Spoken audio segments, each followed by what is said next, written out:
We're live on YouTube, and we'll be live on Facebook in 3, 2, 1. Audio. Bam!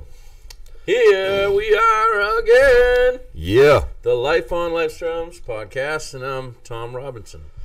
And we are not affiliated with any 12-step programs, but we are big fans. Yes, we are fans. My name is Chris Mandeville, and we are here at a New Wave Recovery Center in Quincy, Mass. On Quincy Ave. It's a good spot for resources. If you're in treatment, you don't have access to certain things. It's a fantastic place. If you're in Quincy, come on down and check it out. They bless us and let us use this facility every week to bring you this podcast. Great people. And like we have been saying, LOLTerms.com is the website. You can go on to iTunes podcasts and subscribe there. There is links on all of the webpage itself. If you have Android, you just have to go through whatever podcast app you have. So, well, you go to Google Play. Download a podcast player. Yes. And then you can search for, after you do that, you can search for the Life on Life's Terms podcast. Yes. And if you're not that tech savvy, you can just go to LOLterms.com, and all of our podcasts are on there as well. Or you can watch us on Facebook like you are right now. Or YouTube. Hi, everybody. For that matter. Hey. Like, probably not very many people are right now. What? Watching us on YouTube. Oh, yeah. YouTube struggles, but hey, it's all good. It's all good. So, but hopefully we'll yeah, I love seeing this. I love seeing all these people pop up. Bing, bing, bing. Fantastic, yes. And the best part is, like, I know every one of them. I just saw some people over there. So tonight we have Seth. I've known Seth for a little while. Now, Seth, you can use your last name if you choose. Or Tangerlini. Yep. Okay. Yep. He chooses. And we were in the same group for a while. And I don't know, like, I met you, and then you're like, Mandeville? I know Mandeville. Family ties. Yeah. I find out he's known my brother for years. But Family ties. Yeah. Isn't Michael J. Fox? Yes. Not that doing was too well. Yeah. Poor guy. Hey, at least we have a disease that we can arrest. Hey, how about Charlie Sheen? How about Charlie Sheen getting a year? Yeah. Did he really? It's a miracle. Never heard of such a thing. Yeah. Woo! Congratulations, Charlie. He was out of his mind. Maybe he'll be able to pay off some of those lawsuits. It works. It really does. Yeah. So Seth's going to share his experience, strength, and hope with us, and financial amends. It's right all there, it's all you. Oh, we got. Take it over. Yeah. We will interrupt you. We'll probably make fun of you. Hey, feel free. It's I all don't good. know where to begin with this. I started from an early age. I grew up in Braintree, one town over from here in Quincy, if you guys are familiar with Quincy. I definitely started everything crazy at an early age. That's for damn sure. I was a maniac right off the rip. You can ask my poor mother this. Always causing problems, always running around like a maniac. There's like home videos of me when I was like, 4 years old. Like my brother's older, so I think I was like maybe 7 when he graduated from high school. I very clearly remember seeing the graduation videos like on the old school camcorder that you had to hold on your shoulder. Right. And I'm covered in mud. Running around like a maniac, sliding down the bulkhead, splinters all through my legs with my poor cousin just trailing behind me. At the graduation? So like myself, you liked attention. You didn't care if it was good or bad. I don't know. See, I still have a hard time looking back to see if I was even doing it for attention or just because like that was my desire. I did what I wanted to do when I wanted to do it, bottom line from the get. Yep. And awesome. That obviously progressed pretty quickly into more maniac style stuff. Fighting with my brother when I was I was younger. Once middle school hit, it was fair game for me to do whatever I wanted to do whenever I wanted to do it. That's for sure. So was anyone else in the house? My sister went to college when I started kindergarten. Whoa! Wow! Like literally. Sounds like me. Yeah. We were just kind of talking about that. Exactly. Anyway, she kind of moved away, went to D.C., went to Colorado overseas and stuff to go to school, and never really came back other than just to visit. my brother was always local. You know, I always saw him, but he didn't live in my household with us. You know, 6th grade came along.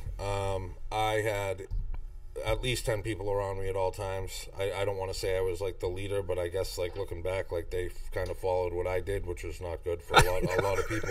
Right. It really wasn't. Right. But on the flip side is I was that follower for the older guys. For damn yeah. sure. So you had already done that. Yeah. I mean I had, you know, 10 people that were 10 years older than me that I hung out with at 15. They were 25, 22 years old, and when they said what to do, I just did it no matter what. Yeah. So you were 15 hanging around with 20-year-olds. Roughly. Dude, Yeah.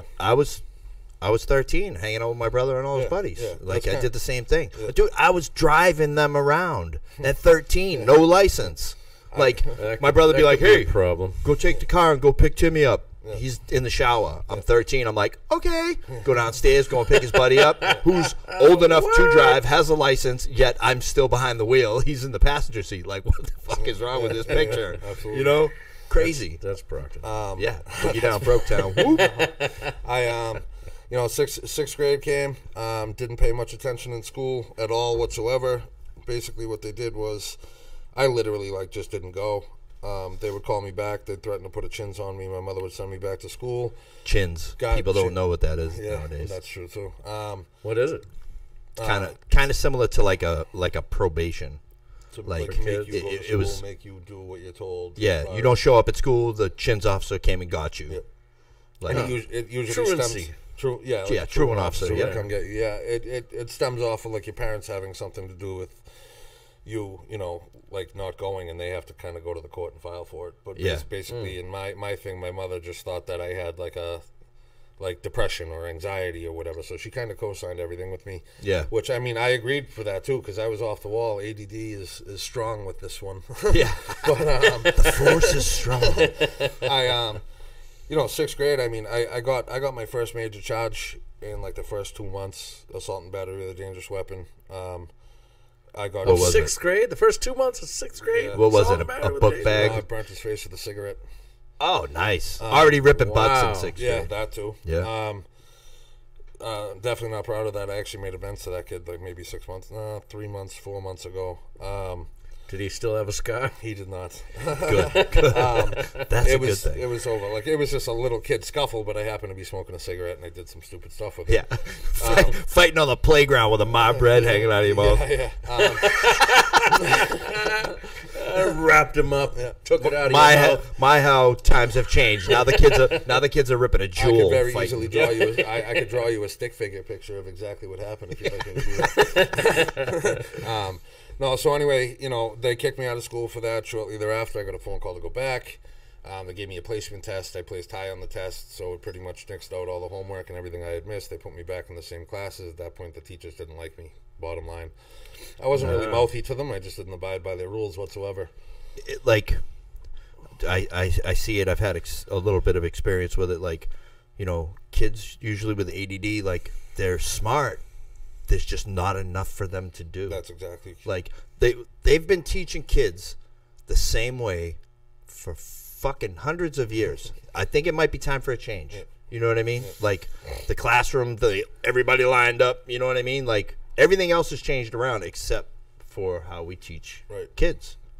You know? Yeah, I think that there's some changes. My kid, he's iPad. You know what I mean? Yeah, a little different. There's some changes. A lot of it's. I've seen from when I went through and what I saw and like how I dealt with it, and obviously medication was huge back then. Yeah, I had a lot of friends. Like my mother thought that I was, you know, depressed, anxiety, had me going to doctors. They were kind of saying the same thing, but I came up borderline ADHD, ADD. I had friends that a lot of letters. I had friends that were, you know, on Ritalin or Adderall or whatever. I don't even think Adderall existed back then. I think it might have just Ritalin. Yeah, Ritalin was the big thing. Bottom line is they excelled and I went downhill. Because you weren't taking the medication? Yeah, because it wasn't offered to me. They actually had me on Klonopins when I was 11 years old. So that's the way they went with me. Oh, well, that explains a lot. Right. So, wow, the end of 6th grade, I caught another major charge. I got arrested with drugs in school, with money in my pocket. There was an intent charge. not the right thing looking back. There was a certain time in my life I look back at my nephew who was in the same grade at that point in 6th grade, and I was like, what the hell? Intent to distribute. You can cuss. On school property with intent to distribute. So how much did you have? I had $2,200 and 18 hits of acid. Oh, well. Yeah. It's a lot of money. Again, that's where the older kids. That's where the older kids situation came in. You know, I was just trying to do the wrong thing to impress them or whatever the case may have been, and I was asked to do a couple things, and I did a couple things, and I paid the price for it. I remember buying my first sheet of acid and being like, what the fuck is this? That ain't a sheet. Yeah. I'm expecting a sheet. Yeah. It's like, no, it's a sheet. It's 10 by 10. It's 100 hits. Right. Trust me. Yeah. You know, same thing. So I was doing the same shit. 6th grade? That went downhill quick. 7th. So 6th grade, got booted. They let me in 7th grade. 7th grade, didn't go. Had summer school. They gave me a placement test, put me in 9th grade.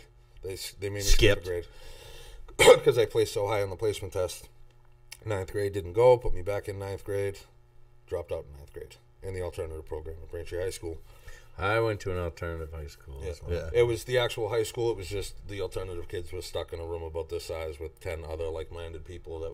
So it was like fucking chaos from the jump. We did like stock market in the morning, and we read like John Grisham books. Yeah. A little weird. Friday was field trip day no matter what. So we'd go sledding and such. Yeah, I bet you that was fun.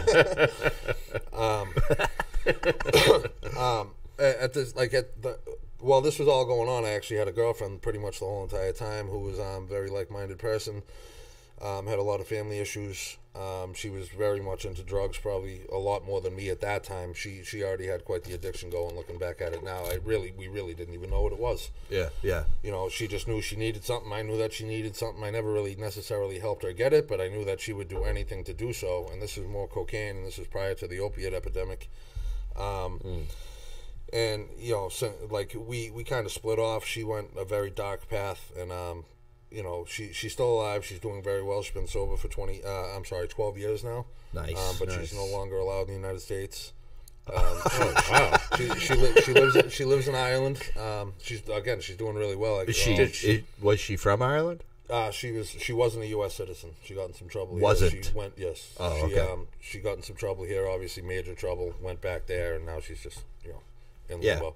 Don't come here. Yeah. A lot of my time though was based upon not caring about anything but what I was doing and what was going on with her. So I didn't pay any nothing. I paid no attention to any of the consequences I was facing for whatever reason.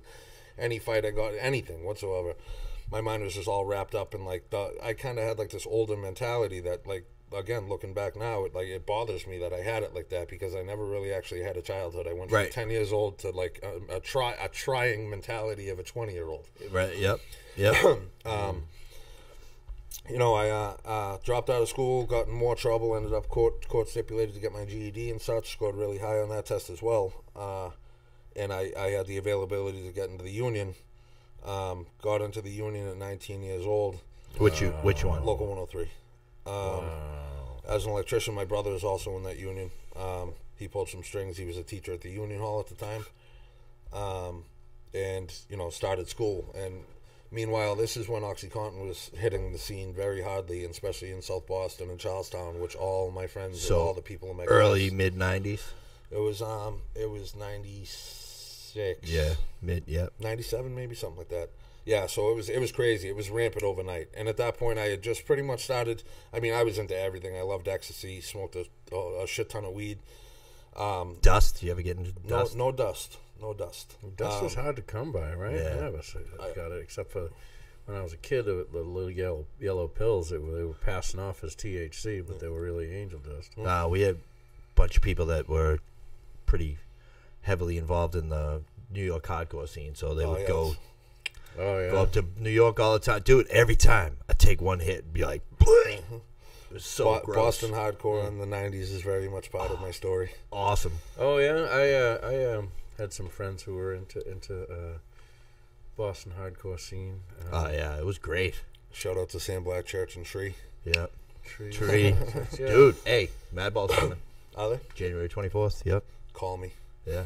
I'm down. I'm Middle East. I'm down. So, you know, I got into the Union, started eating Percocets pretty much on a daily basis. I remember, I vaguely remember, but I definitely do remember being kind of sick for the first time and wondering what the hell was going on with me. And then, you know, I just ate another one because I had it. It's just, you know, I didn't think of eating one that day. Yeah, And I ate it and it went away. I'm like, dude, when I started, it was like, I think it was like 3 years before I knew what dope sick was. Yeah. Like, because I just, it was, I had it. They were cheap and everywhere. Yeah. You know what I mean? But that's the thing. Like, I didn't even get involved in that. I went right to the dope. Yeah. You know? Yeah. See, it wasn't, it was, I mean, at this point, I still had a lot of friends. A lot of them, again, started getting into, I remember very clearly I was eating perks on a daily basis, and I had a couple friends from, you know, my childhood that were getting into the OCs, and me calling them, like, you know, scumbag losers, and you guys are fucking absolute idiots, and what are you thinking, this, that, the other thing. And I also remember the first time that I got a needle stuck in my arm with an OxyContin, and it happened to be that kid that did it to me.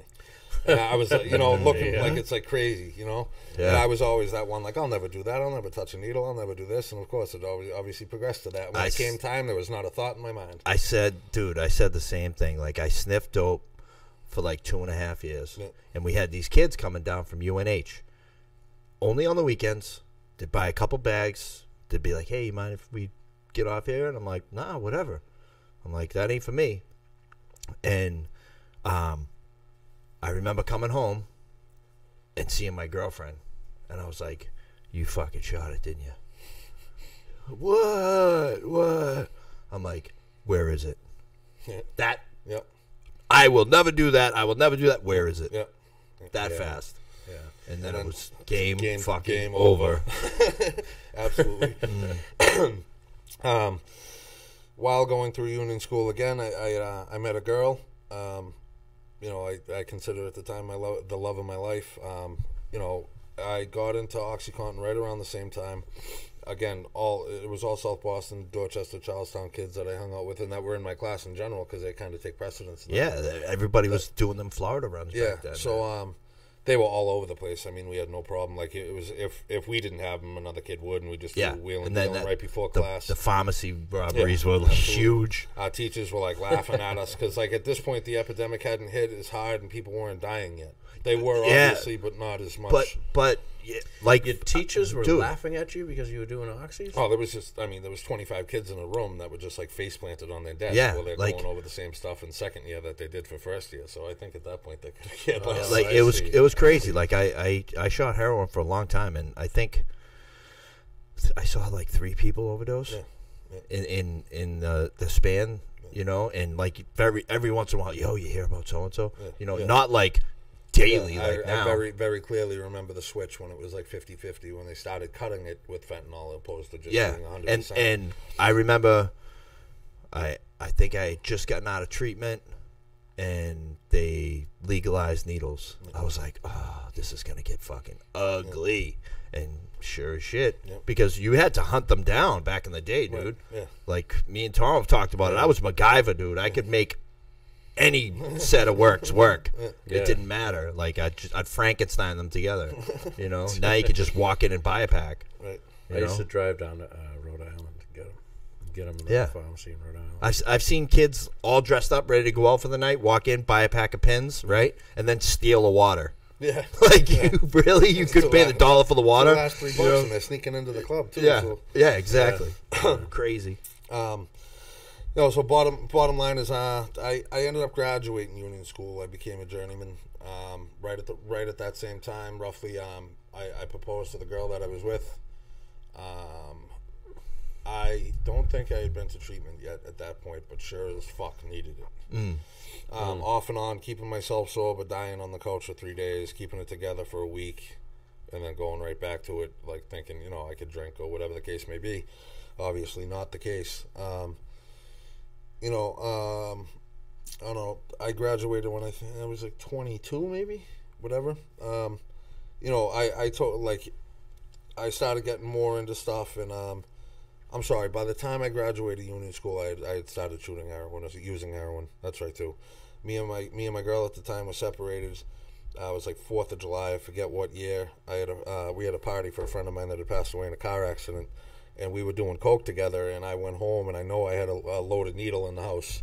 And I walked in, and for some reason, it's fucking 3 o'clock in the morning. I told her I was going to take a shower. That's my first instinct was to use it. Yep. So I literally looked at her and said, "I'm going to take a shower." And I clearly remember the look on her face, like, "What the fuck is this kid talking about?" And I shot to the bathroom, grabbed the pin, was just about to hit, and the door swung open. It was her. I threw it in the sink, and I threw a towel over it, trying to block it. And she was trying to get by me to see what I threw in there, because I think at that point she might have just thought that I was sneaking coke and not sharing it with her. Yeah, right. And at that point, like she had no problem doing lines like once every once in a while and just leaving it alone. That type of person. I had the same type of experience, dude. The bathroom door swung open. I had it still in the spoon.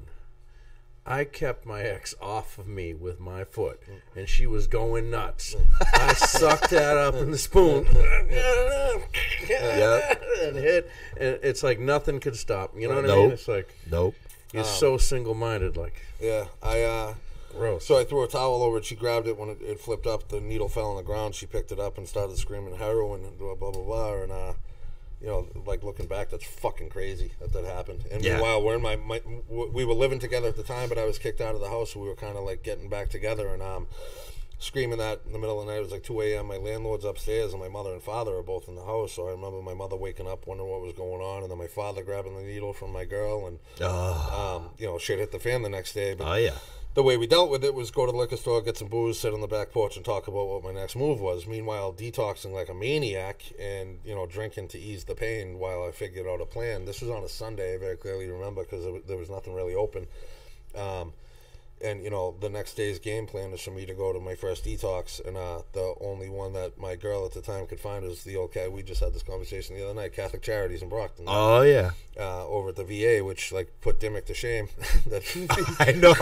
Oh. What do you mean by that? Just people consider this detox a horrible detox that they talk about all the time. And this place that me and Chris are familiar with, it put that place to shame. Catholic Charities, you mean it's on 123 in Brockton? Now it's the old VA. They built something there now. I don't even know. Across from building 60.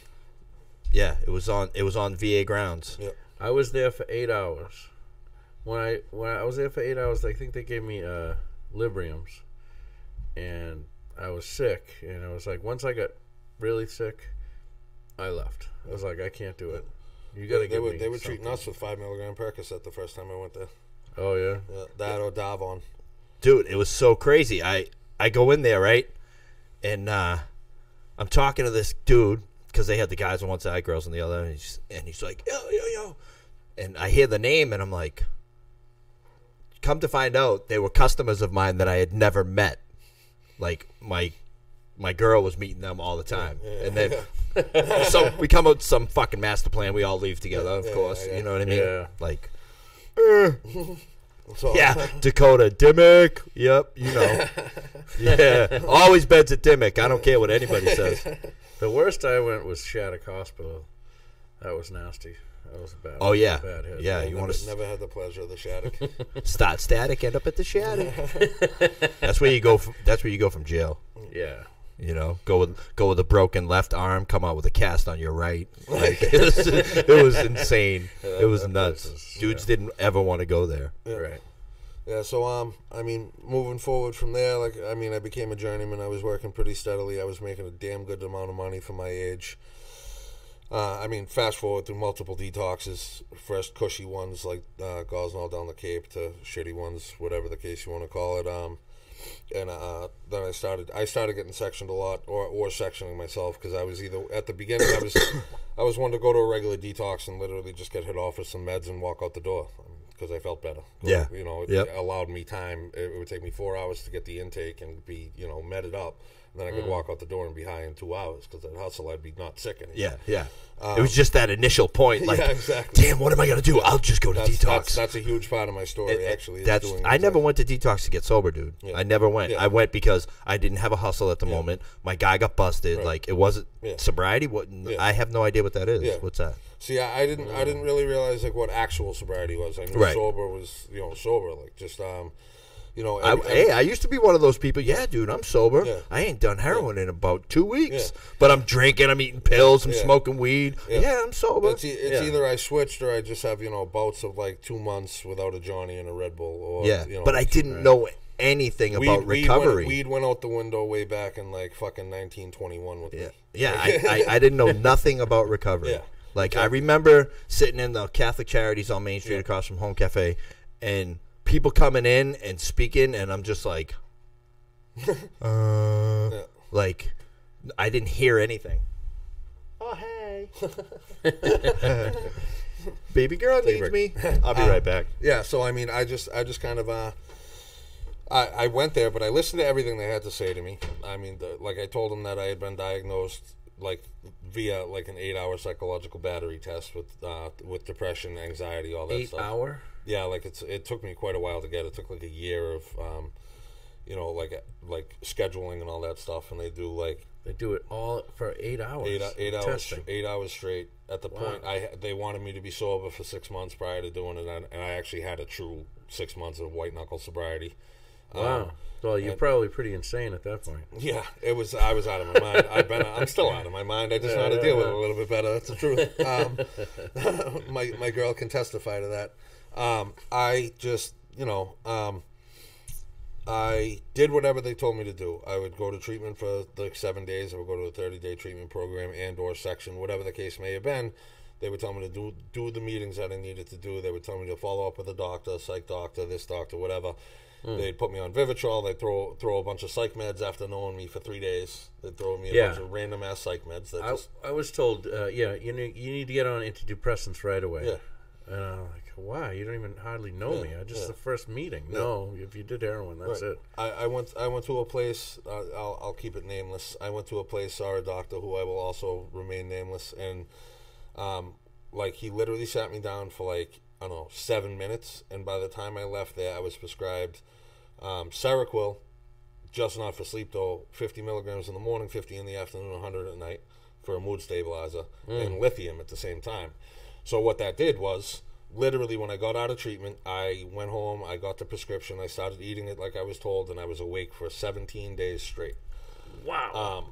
That looked like hell to me. Hallucination. At the like probably by day 9 or 10, I very clearly remember that. Looking back now, I was literally watching the clock to go to a morning AA meeting, like it was me waiting for my dude to start, just because I was so out of my mind.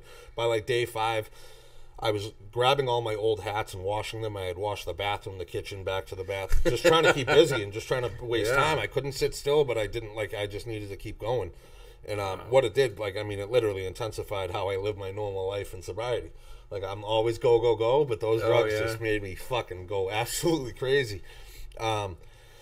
So I ended up going back to the doctor saying that. He said I had an adverse reaction. He was, like, shocked that this doctor that knew me for 7 minutes would give me this stuff after, all this stuff. So this is a different doctor. Yeah, I went to my primary care, and he was like, get off it right away. He gave me some sleeping meds. I slept for 4 days straight. I remember coming out of it, and like I was so uneven at that point. Yeah. I didn't even know what to do. So right back to opiates without even a thought in my mind. Like, really? No matter how much I wanted to stay sober at that point. Yeah. Went right back to opiates. So this was I don't even remember a time frame on that one. But meanwhile, sorry, Daddy Duty called. Daddy Duty. She had to pee. That's the reality of sobriety and recovery. I said at least it wasn't the duty daddy. I know, right? Daddy duty for duty daddy. Yeah, right? So during this time or whatever, me and my girl were separated. I reverse a little bit. We had gotten married when I was 25 years old. Oh, we nice. And then I was still in and out of treatment. We were separated at one point. I had gotten and remained white knuckle sober for quite a little bit of time. We started talking to each other again. She had moved to her grandmother had passed. Her uncle was living in the house. She had moved there, which was like a mile away from where I was living with my mother.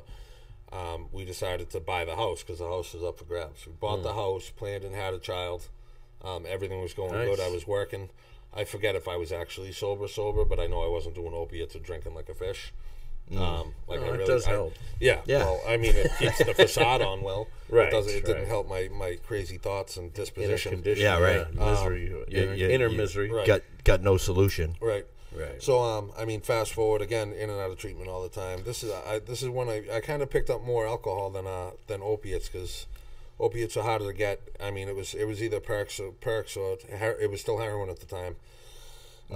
But like when I drank, it was just nonstop. And then the drinking progressed from, drinking till I blacked out, but being able to handle it in the morning and going through like a week or two and not drinking, and then same thing to drinking and just not sleeping and drinking and drinking and drinking.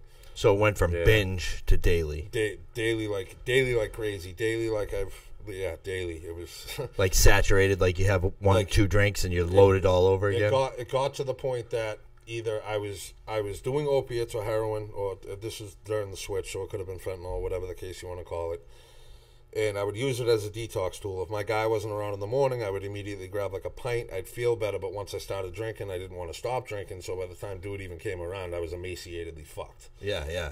And then like it was midnight, so I just keep drinking. Next thing I know, I'm 40 hours into drinking, and I just don't even care about dude anymore. Yeah, right. 3 days later, I'm physically detoxed off of heroin because of alcohol, but I'm so screwed up I can't even walk. Yeah, right. Like in 20-minute intervals of sleep every 2-3 hours, or passing out. Yes. Whatever you want to call it. Passing out.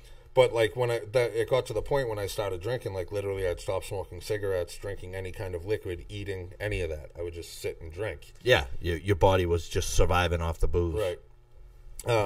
Like major hospitalizations, pancreatitis, potential liver failure, potential kidney failure, both at the same time once, 2 alcoholic comas. So were you able to feel better at these when you were that fucked up, or was it starting to not work anymore as something to make you happier? It would literally be, I was just a depressed, miserable mess, didn't want to talk or see anybody, but like if I went an hour without a drink, I'd immediately feel sick. Like physically sick. Physically sick for sure. I definitely couldn't sleep if I got to that point. I would have to drink till I passed out to be able to even sleep. Yeah, because I wasn't burning any energy by any means. I was just laying there on the couch. You know what I'm saying? So where's your wife at all? This is after we were separated and the divorce papers were coming through at the same time. And I mean this is like a rinse, wash, repeat thing. This went on for maybe 2 years. It just I'd literally go to the hospital for 2 weeks, come home, do the same thing over again. It switched to going home, drinking, becoming that way again within 3-4 days. Going to, say, Brockton Hospital in the morning at 5 a.m. because I had no booze left. Getting hit off with Ativan at the time because I hadn't popped for opiates yet. They'd hit me with Dilaudid too because I'd say I had stomach pain. I think it was my pancreatitis coming back. Yeah. Get hit off. Ulcers, whatever. As soon as they hit me off with it, I'd sign the paperwork and leave. Go home, grab a bottle, drink, go to South Shore Hospital that night. Wow. It was the same thing. It was to the point that then I started hitting Milton and I started hitting Jordan down in Plymouth, and it was just making the circuit. Yeah, it was just the same thing. So hey, what's up, Seth? Yeah, Yeah, exactly. They knew me by name. They had nicknames for me. I knew every nurse. I was on 24-hour watch. They liked to tie me down and held on me a lot. Most of the time that I had got there, I don't even remember being brought there. Either brought there by ambulance or asking my mother to drive me, but I was in a messed up state. I mean, just obliterated. It's just a nightmare. I had woken a raging, living nightmare. I had woken up with my clothes cut off me multiple times, and my mother had to sign all sorts of paperwork that I wasn't even going to make it through what it was I was going through. Yeah. Pancreatitis being one of them. But you weren't hurting anybody but yourself. Yeah, right. Yeah, exactly. Nobody around me cared whatsoever. I had no loved ones. No. It was crazy like that. And like before and after and during this whole situation, I started becoming prone to seizures from it. So then it got to the point that I was using the hospitals just as much, but I was also seeking out anything and everything with alcohol in it. Mouthwash, hand sanitizer, rubbing alcohol. First time I was hospitalized. Let me get a shot of that Purell. First time, Purell. I'm the counter jumper at the hospital when I'm in a certain state of mind that I'll jump the counter, grab the bottle of Purell because the shit on the wall is fake. So I'll grab the Purell from the nurse's station, bar my room with my foot in the door, suck it down before staff comes in, and that's part of my alcoholic story. That's manageable, though. I mean, your life was not unmanageable at that point. It's crazy to think about looking back with like more of a clear head and how fucking like the shit that I put these people through, even like people I didn't even know, and the stuff I was doing is absolutely fucking insane. Right. But does it feel like it wasn't you? It absolutely like now, feels like it, now. 100% it feels like it wasn't me. It's like you're watching a wicked, bad fucking movie. Absolutely. I can relate to that, yeah. Absolutely. It's like another I've since made life. amends to a lot of the nurses, and like they congratulate me, which I don't even like that. Yeah. When it comes from, but it's that's how I know like where I'm at now and where I was then when they say like how good I look. Yeah. And, like, right, because you walk in and they have no fucking clue who you are. I have to They're explain like, it. And then can I help you? My name is fucking Seth Tangerlini. So they hear the name and they'll all come out thinking. Yeah, and they're like, yeah. Where is he? Yeah, it's not. It's not like Mike Smith is here. And right. Seth Tangerlini's back, like, oh shit, and then they see me and they're like, whoa, Yeah. That's the good stuff. Though. Yeah. I know. That's what keeps you wanting to. Yeah. This. Those are the first ones that I had made when it became the time to make amends. It was like all the place I had stolen from and all the nurses and doctors that I had fucking destroyed for like a long period of time. We don't really understand. Like some of these people, like all of them. I mean, the field that they're in, they have hearts and they care. Yeah, like they become attached to us. Right. And we're just repeatedly fucking hurting them. Saying that, like, I came in an absolute mess, and if I actually decided to stay, which towards the end I did, because I actually really wanted help, and these nurses would bring me the stuff that I needed, obviously, because that's their job, but they'd also sit down and talk to me because they'd known me for so long. And once my head cleared up, every single time, even from the first time, like even when I, you know what I mean.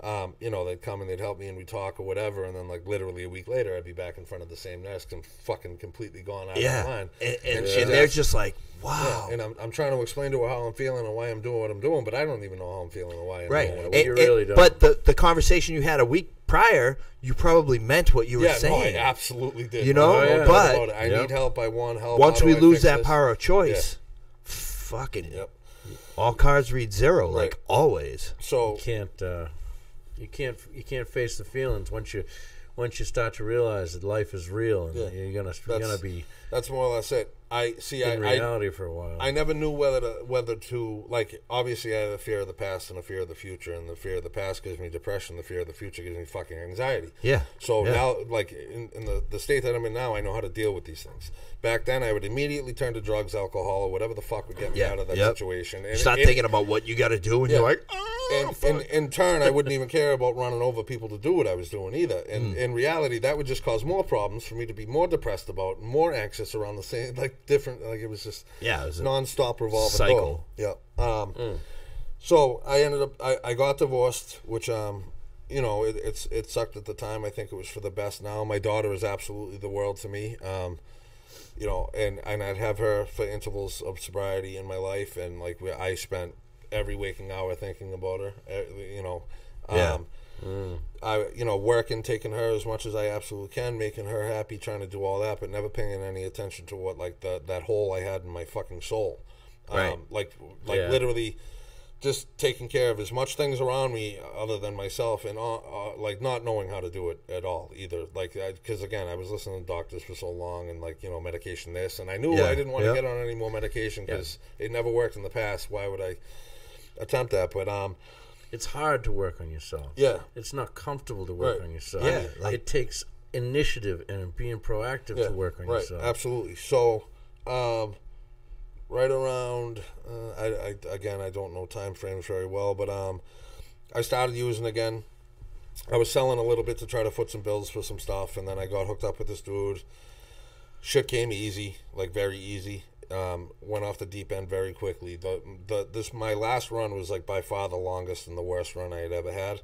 Normally they get shorter for people. Mine just you popped in and out once in a while, and Yeah, I very clearly remember the last time I saw you. Fair to say you look like shit. Yeah. It was, how you doing? Oh, I'm good. Yeah. I'm good. And I knew I wanted to stay sober. I just didn't know how. And what ended up happening was I used, and then I couldn't stop, and I wanted a way out, and literally from day one. But fast forward a year and 9 months later, I'm still doing the same thing. Giving it the one more day. Yeah. Like, I'll go to treatment tomorrow. What the fuck? The next day, almost 2 years later. What happened? Exactly. It went by like fucking crazy. It was absolutely crazy how quick it went by. Yep. So bottom line is, I went to a detox. I got kicked out on day 2 for fighting with a kid in the day room, which was stupid. But I literally prayed on this. I did everything I could with myself, for myself, to like force myself to go to treatment and stick with it, no matter what anybody said, no matter what. Yeah. Because like I literally had nothing left. I was by myself in a room for like a year. I didn't even have a phone anymore. Yeah, I like very rarely did I walk to the store to do anything. I was rolling my own cigarettes. A $118 bag would last me fucking a month without having to see the sunlight. Yeah. And I was eating cake batter. Well, more on that later. Nice. So like, shit was good. Yeah. Like daily cake batter. Daily cake batter makes you gain weight like a motherfucker. Okay. So I went to a detox. I got kicked out. I called for a ride. I literally called from that parking lot, went to another detox. I was at that detox for, I want to say 14 days. No placement around that time of year. It was around Christmas time.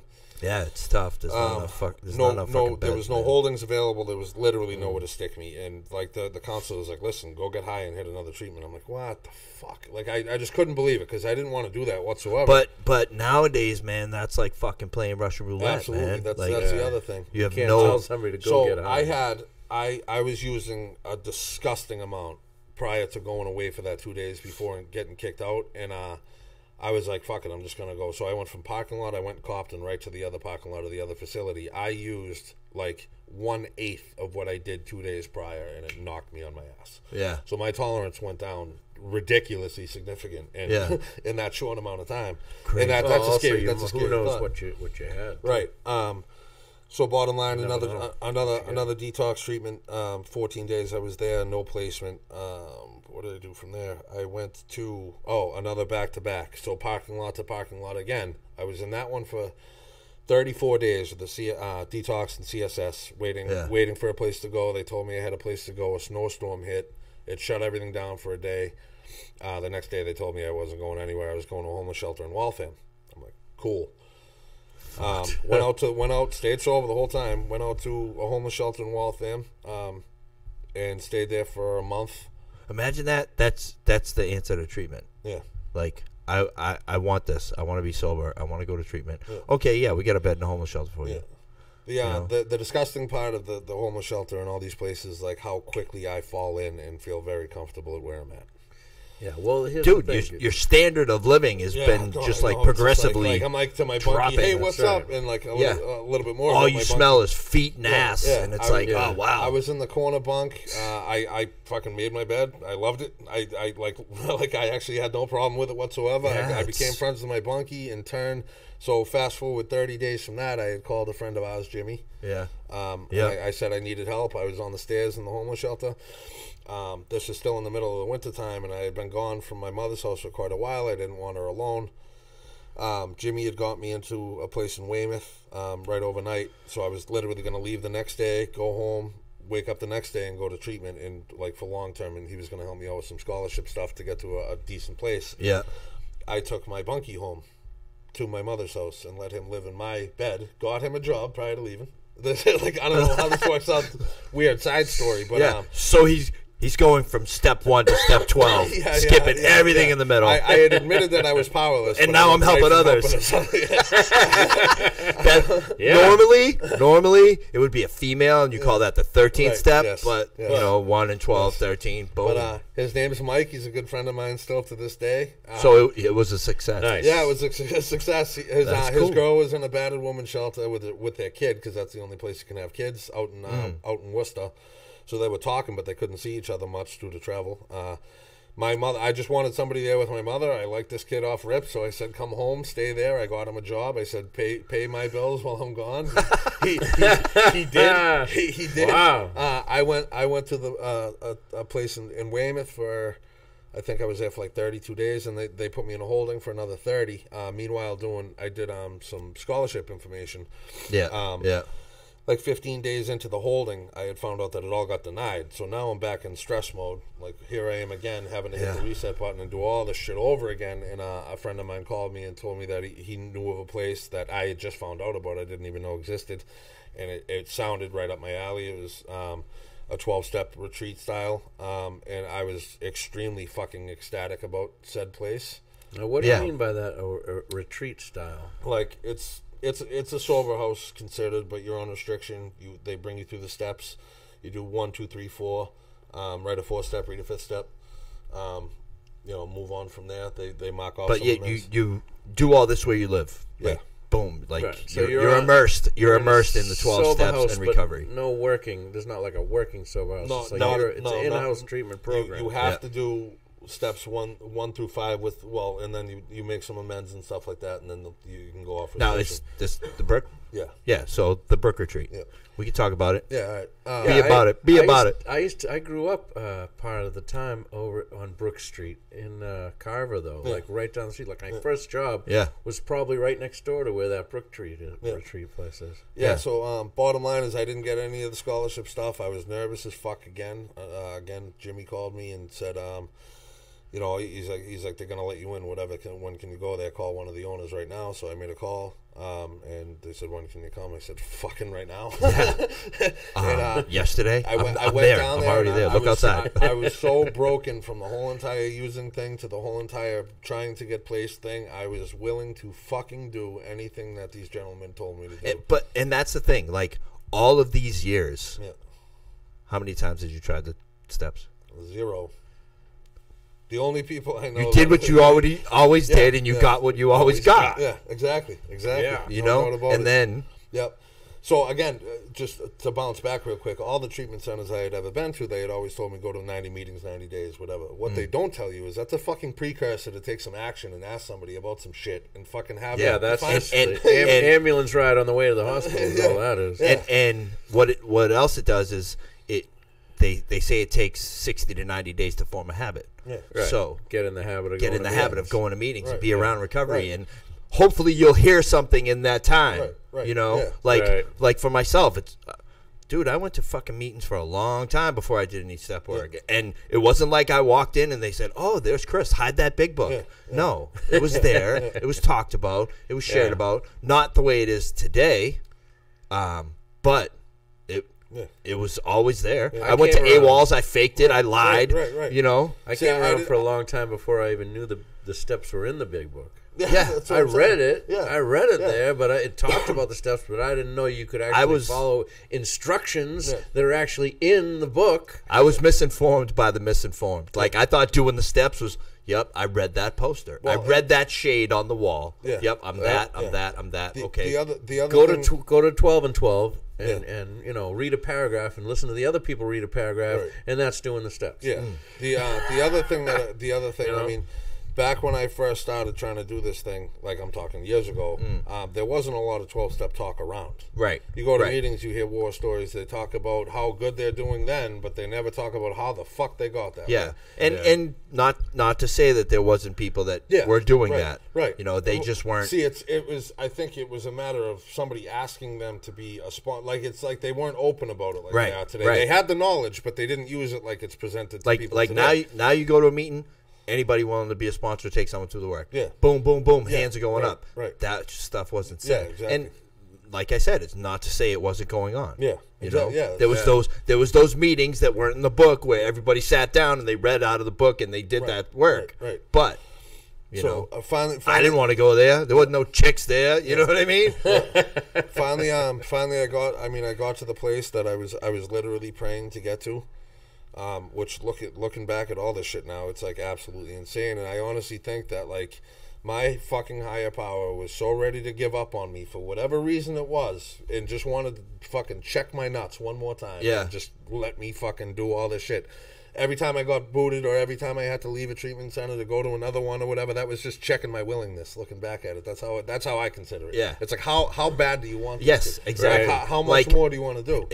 He answers all your prayers. Sometimes it's no. Yeah, you know, exactly. Or all right. Yeah. See what you do about you this. Want if this? I throw this stop stick in okay, you asked me for patience. Yeah. Here's a situation where you need patience. Yeah. You know, it's funny. The other day, I hit my knees and I was like, I was yelling. I was like, listen, I don't want you to give me a situation where I need patience. I want you to just give me patience. Right. You know, because I was tired of being in those situations. But I could, you know, and it was okay. Yeah, I was fine. So I mean, I got to this place. There was some solid dudes there that were like, you know, there for 3-4 months at the time, that had already wrote and read and all, you know, all the stuff. And, you know, I fell in. I did everything I was fucking told to do. I mean, I obviously made mistakes, and, you know, I was corrected on them, and I never tried to make the same mistake again, all this. Wrote a solid-ass 4th step. Took me a long-ass time to write it, because it was not... I didn't even list the resentments I had on people. I listed every single fucking person I had ever met that I remembered my whole entire life, and I knew that there was something somewhere. Right. Took it from there. It took me like a month and 3 weeks to write it.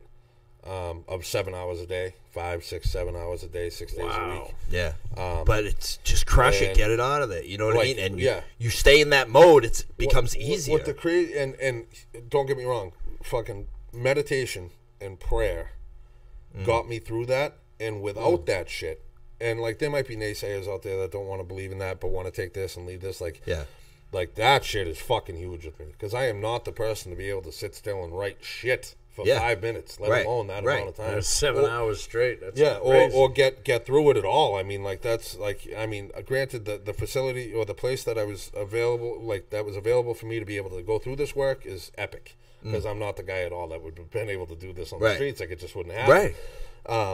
Some people have to be in that environment. Yeah. You know? And like I'm so fucking grateful for that side of it. But you know, I wrote and read this thing, and I had no idea what any of this was going to do for me. I just saw it in the faces of the people that I used to use with. But you had faith that it would work. Absolutely. You had seen people that it had worked for. Very few people I have left in my life that I used to use with or grew up with that are actually still fucking with us. Mm-hmm. And I saw the people that actually went through this work, complete game changer. Yeah. And you know a lot of them. I'm not going to start shouting out names, but absolute complete game changer. I'm like, how the fuck? I was like, you know, in the back, like I knew it worked, but in the back of my mind, I'm still trying to poke holes in it. Yeah, I'm you're like, still suspect. They can't be. They're not that good of manipulators. I remember when he tried to steal this bag from me and tried to tell me something, like trying to like check it. He's not that good a liar. Yeah, exactly. So I'm like, there's no way he can be Academy faking Award-winning actor. So you know, I listened to everything they told me. I'd wake up in the morning, I'd pray, absolutely no matter fucking what. And then once I got to the point of making amends, that was a game changer for me. When I knew that I was actually clearing up and like actually getting the okay to move on with my life from the people that I had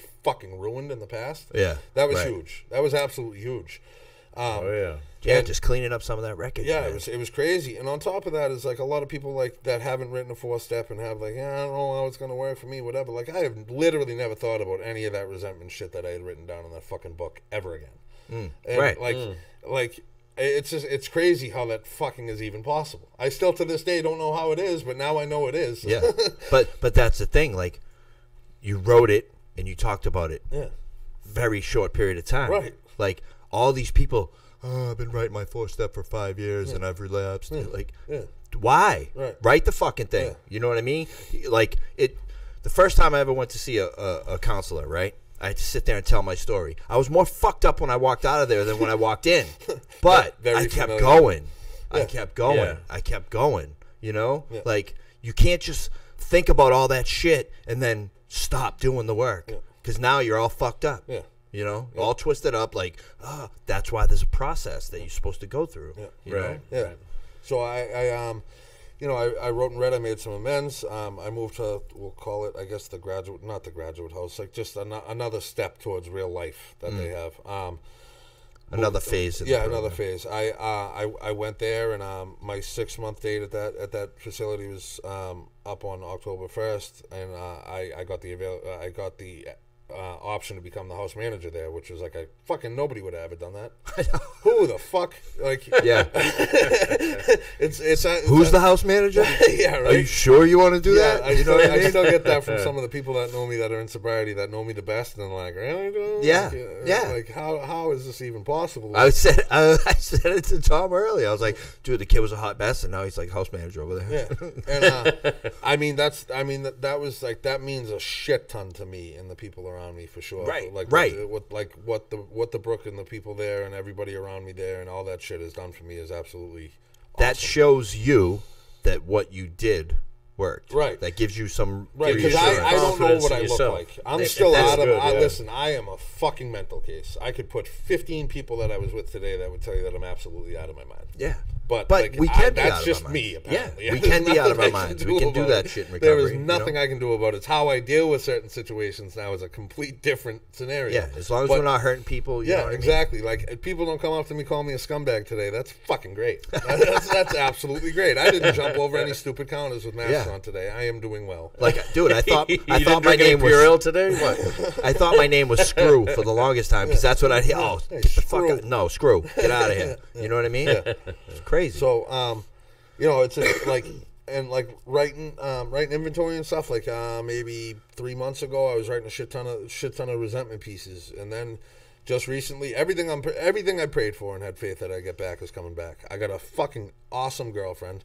We've known each other for years. She knows where I was at. We always kind of wanted to get something together and never been able. It's never been the right time. My divorce, her baby daddy type stuff. Yeah, yeah. She's got a daughter that know my daughter. We've hung out together before, but now like we're with each other. If it wasn't her, it wouldn't be anybody. That's a fact. I had no fucking plans on getting a relationship. Yep. She's very understanding of where I'm at. Would do anything for me. I do anything for her. We have a good balance. Yeah, nice. Yeah. And that's huge. Then, like, my ex-wife had contacted me. I started talking to my daughter again. Me, my ex, and my daughter went out to breakfast. I was invited for her birthday party. And then, like, she dropped some bombs on me, like, oh, you can start taking her. And, like, just recently, me, my new girl, her daughter, and my daughter all had, like, a Santa day together, which is fucking insane. Yeah. So, bottom line is, my resentment pieces turned to fear pieces. Yeah, right. Now I'm no longer writing resentment inventory. Now it's fears. Lot of weird fears that I knew I was going to have eventually, just not all at once. Have all cropped up, literally overlapping each other. I mean, just doing the stuff that you're supposed to do. Yeah, like, you can't see the change in yourself, but others, right? You know, Absolutely. they see it long before we do. Yep. You know, it's because we're still stuck in that, you know, shitbag neighborhood. Yeah. You know, like, we can still like self-doubt and you know, fucking just rip the shit down that we're trying to build up. That's you know, right. in seconds. Habit of loving yourself is slow to come. Tough. Slow come. So tough. Like, that's what I'm trying to work on now. It's, like, it's easy to feel guilt and shame because that's what we used to. I'm trying to. I will fucking wallow around and like scrub myself up with all that. I can everything out here. I can love it until it fucking bleeds. Yeah. But this way. It's tough. How do I do that? Exactly. How do I do that? Right. It's you know, it's like it's a meditation and like positive affirmations. Like, dude, you have no idea how much that shit works. There was no bullshit. There was one work. day about 3 months, 4 months in, I had just gotten off restriction. I was able to work, and like it was my first time not praying and not meditating in the morning. Yeah. And the kid I was working with at the time, like, I was fucking straight out of my mind, like just like that. And like I was called out on it. I went home, I wrote some inventory, and I never fucking didn't pray or meditate another morning because I knew how quickly that can flip on me. Yeah. And that scared the shit out of me. Oh, people, it bugs me. People are like, I don't have time. I don't have. Yeah. Motherfucker, Bullshit. get up 15 minutes earlier. Yeah.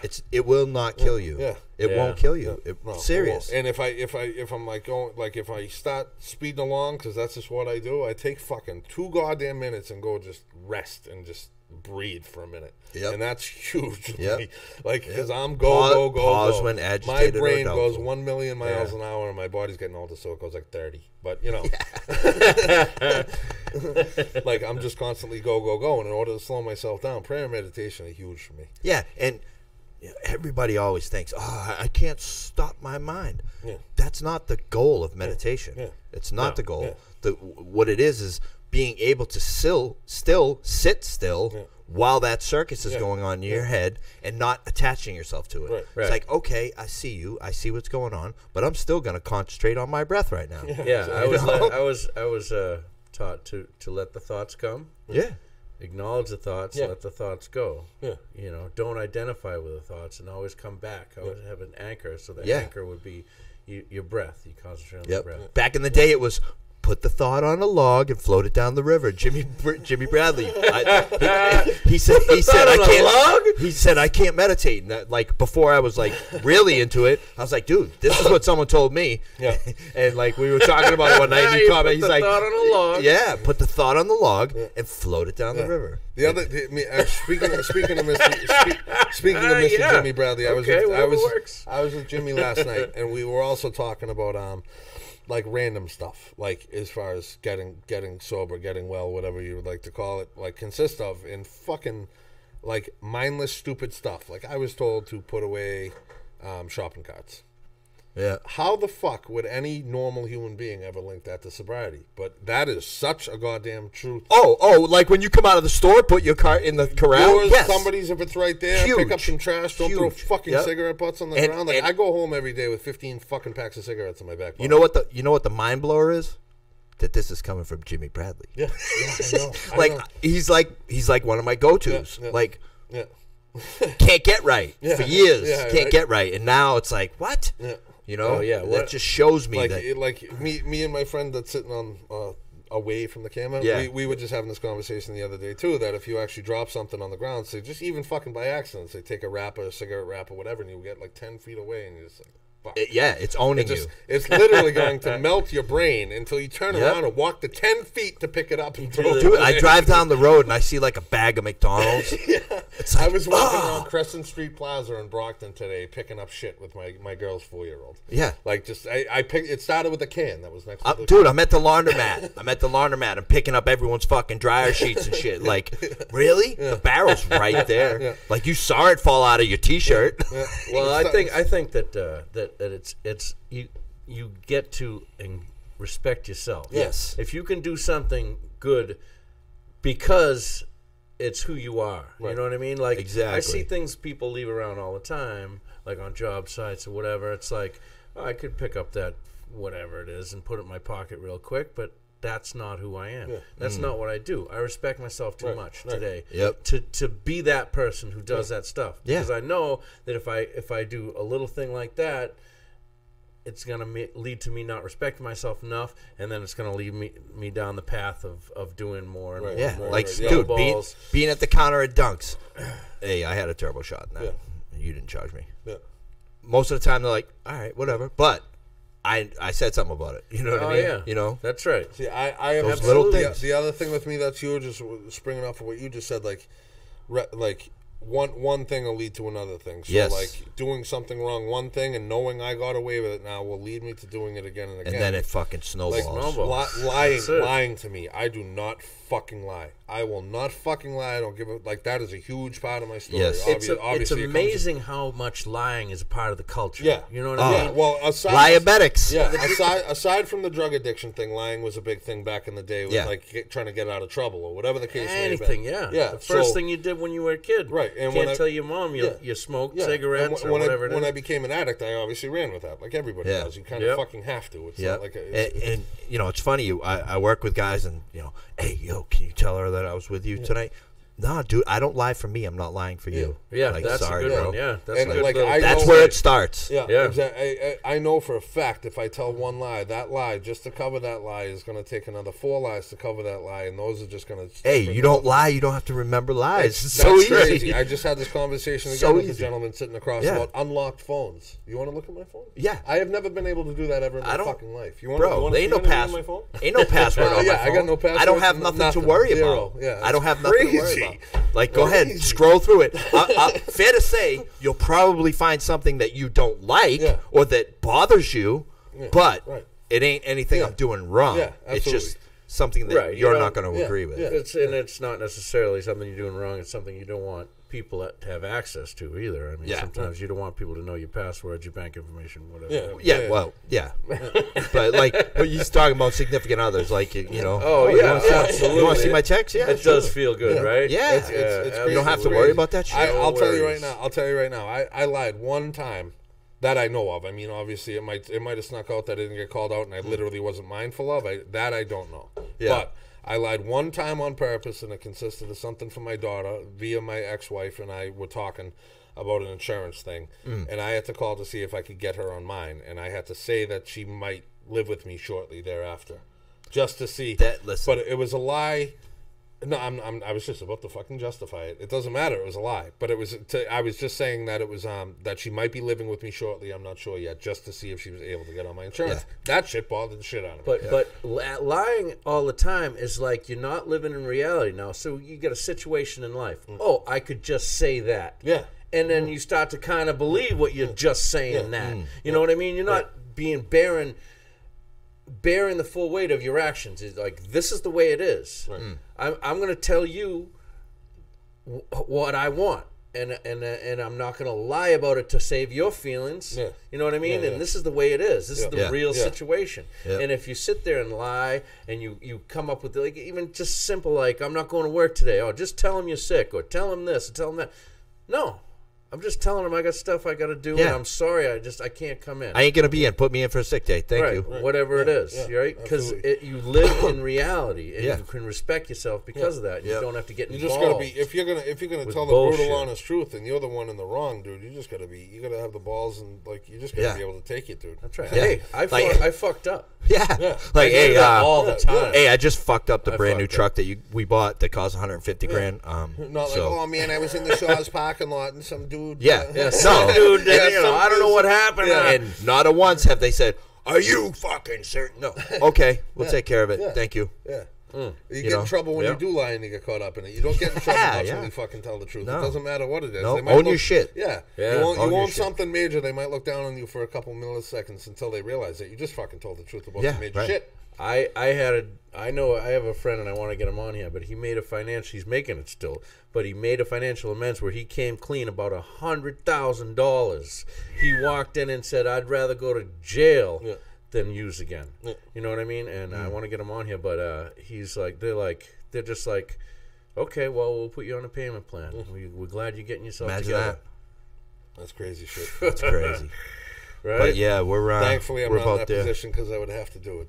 I know, right? Yeah, well, we went. Yes, dude, it was great to have you on. Hey, thanks, boys. You know, I'm glad we ended up at the recovery graffiti thing that night. And you were like, I'm glad we're sitting at this table together. Because a very short time ago, Chris, we weren't meant to be here together. Right? Right? It's crazy, dude. Everything happens to everything. There's a time. Yeah. Like nothing happens by accident. Absolutely. That is the motto. Not in my higher power world. Yeah. You know? That is the motto of my life. So once again, LOLTerms.com. Please like, subscribe, share. LOLTERMS podcast. Yes. And I think that's about it, right? That's it. All right. Thanks again, Seth. And Thank we you out. Very much, boys. Peace. Bye. Woo. Nice.